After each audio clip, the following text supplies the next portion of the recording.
Assalamualaikum soleh-soleha. Bagaimana kabarnya hari ini? Semoga antum dalam keadaan sehat dan bersemangat untuk mengikuti pembelajaran hari ini. Nah, baiklah, sebelum Ustazah memberikan materi hari ini, perlu Ustazah ingatkan, jangan lupa untuk sholat 5 waktu sehari semalam, melaksanakan sholat duha, tilawah, murojaah, dan membantu orang tua di rumah. Nah, jangan lupa juga untuk mengisi buku muhasabahnya ya.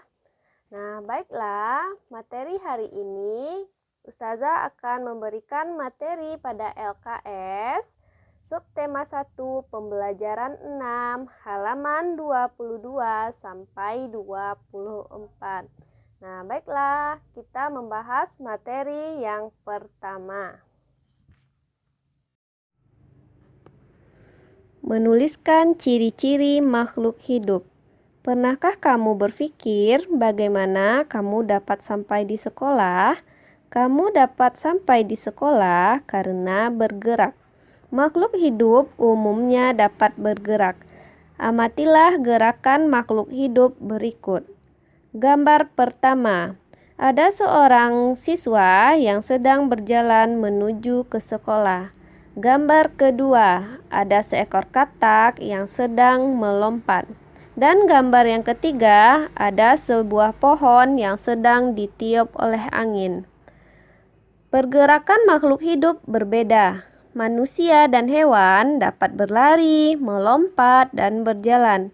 Gerakan hewan lebih beragam dibandingkan dengan gerakan manusia dan tumbuhan.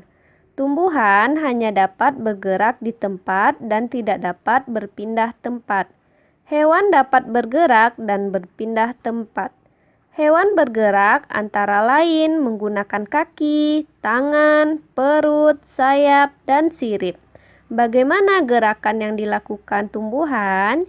Jika kamu perhatikan, pucuk tumbuhan umumnya akan bergerak menuju ke arah datangnya sinar matahari. Nah, pada materi ini kita membahas tentang salah satu ciri-ciri makhluk hidup, yaitu bergerak. Antum harus mengetahui bagaimana cara makhluk hidup bergerak, seperti manusia bisa berlari dan berjalan. Binatang bisa melompat, berlari, terbang, berenang, dan sebagainya. Sedangkan tumbuhan bergerak dengan mengikuti cahaya matahari. Materi kedua, bersyukur kepada Allah. Ada banyak bentuk rasa syukur kepada Allah yang dapat kita lakukan. Misalnya, menjaga kesehatan dengan cara makan makanan yang bergizi dan berdoa sebelum makan. Selain manusia, hewan dan tumbuhan juga merupakan ciptaan Allah. Sebagai manusia yang diberi kesempurnaan akal oleh Allah, kita berkewajiban untuk menjaga dan memelihara ciptaannya. Kita harus memelihara kelangsungan hidup makhluk hidup yang ada di sekitar kita. Menjaga, merawat, dan memberi makan kepada hewan merupakan cara memelihara kelangsungan hidup hewan. Selain itu, kita hendaknya juga merawat tumbuhan. Cara merawat tumbuhan antara lain rajin menyiram dan memupuk tanaman. Memelihara kelangsungan hidup hewan dan tumbuhan merupakan salah satu bukti rasa syukur kita kepada Allah. Kita semua harus menyayangi semua makhluk hidup ciptaan Allah. Saling menyayangi membuat hidup kita menjadi lebih indah. Nah, pada materi ini kita bisa ambil pembelajaran tentang bagaimana sikap syukur kita kepada Allah dan bagaimana kita memelihara kelangsungan hidup makhluk hidup yang ada di sekitar kita. Ustazah harapkan antum bisa menerapkannya dalam kehidupan sehari-hari. Materi ketiga, soal cerita penjumlahan. Dalam kehidupan sehari-hari, kita menemukan banyak persoalan penjumlahan. Tentunya kita harus bisa menyelesaikannya. Dalam soal cerita penjumlahan, tidak selalu menggunakan kata ditambah. Kata penjumlahan dapat diganti dengan kata membeli, diberi, mendapat, dan menghasilkan. Contoh soal. Pak Budi memanen mangga sebanyak 1.530 buah dari kebun pertama. Ternyata dari kebun kedua, Pak Budi juga memanen mangga sebanyak 1.360 buah.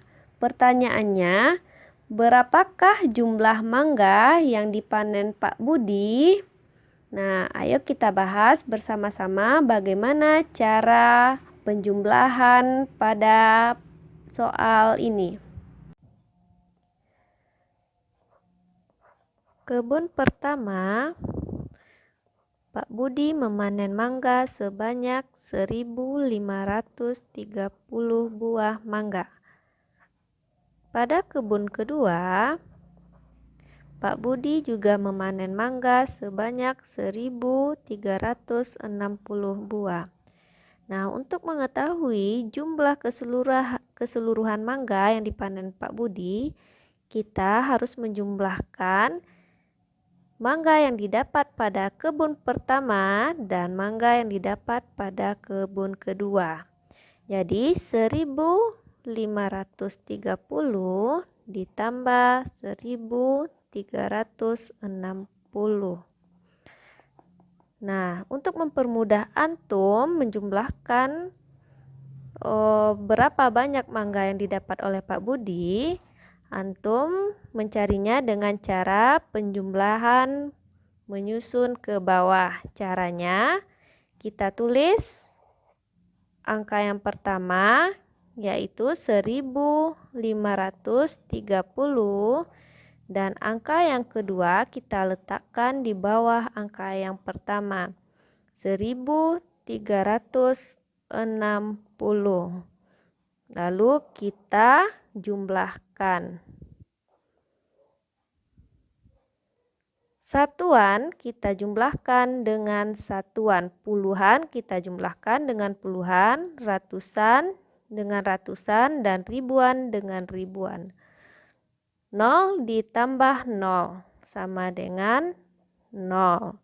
3 ditambah 6 hasilnya 9. 5 ditambah 3 hasilnya 8. 1 ditambah 1 hasilnya 2.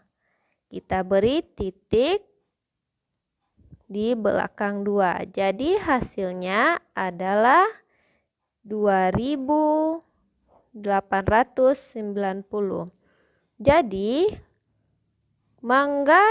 jumlah mangga yang dihasilkan oleh Pak Budi adalah sebanyak 2.890.